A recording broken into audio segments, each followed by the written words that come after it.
उत्तराखंड में लोकसभा की 5 में से 3 सीटों पर बीजेपी ने उम्मीदवारों का ऐलान किया है और खास बात यह है कि इस बार बीजेपी एक्सपेरिमेंट से फिलहाल बची है।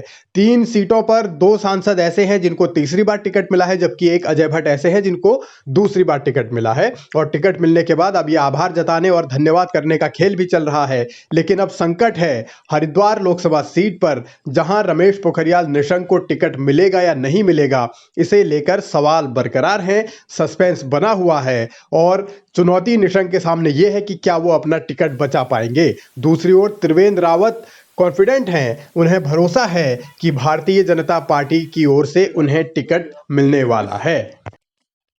अब ये जानकारी मुझे भी मिल रही है, लेकिन अंततः पार्टी को निर्णय करना है कि पार्टी क्या फैसला लेती है, किसको कहां से चुनाव लड़ाती है। तो ये तो जब पार्लियामेंट्री बोर्ड निर्णय लेगा तभी पता चल पाएगा कि किसको चुनाव लड़ना है।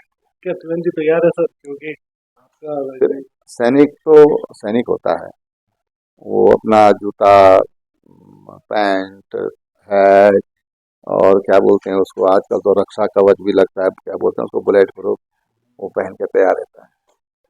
नहीं, आपकी इच्छा तो नहीं, उत्तराखंड देखिए, मेरा बड़ा स्पष्ट सोच है कि पर्वतीय राज्य है और इसीलिए उत्तराखंड राज्य बनाया गया था। और सुदूर क्षेत्र जहां विकास नहीं पहुंचा है, वहां विकास पहुंचाना ये हमेशा प्राथमिकता होनी चाहिए, ये मेरा मानना है। हरिद्वार से त्रिवेंद्र के नाम की चर्चा है तो पौड़ी से अनिल बलूनी के भी नाम की चर्चा है, लेकिन बीजेपी क्योंकि चौंकाने में माहिर मानी जाती है, इसीलिए जब तक लिस्ट फाइनल नहीं हो जाती, टिकट डिक्लेयर नहीं हो जाता, तब तक कुछ कहा नहीं जा सकता। हाँ, तीरथ पर तलवार जरूर लटक रही है, क्योंकि तीरथ सिंह रावत ने बतौर मुख्यमंत्री बहुत कम कार्यकाल में जो किया वही उनके खिलाफ अब अभिशाप बन गया है। और बीजेपी उन चेहरों को मौका देना चाह रही है जिन्हें या तो साइडलाइन किया गया है या दिल्ली में जिनकी पकड़ अच्छी है। और इन तमाम परिस्थितियों के बीच बीजेपी ने जिन उम्मीदवारों का ऐलान किया है, उनके पास भी अपना काम बताने के लिए कुछ नहीं है, सिर्फ मोदी का गुणगान है।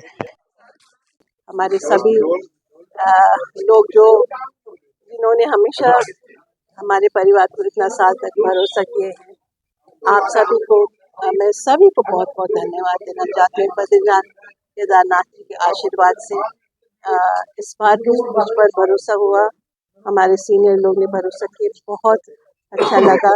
और उनके भरोसा के अनुसार मैं चाहती हूँ मैं काम करूँ, आगे बढ़ूँ और आदरणीय मोदी जी के विचारों को आगे कर सकूं और हमारा उत्तराखंड को आगे करें और पूरा देश में मोदी जी का काम का प्रचार हो ही रहा है।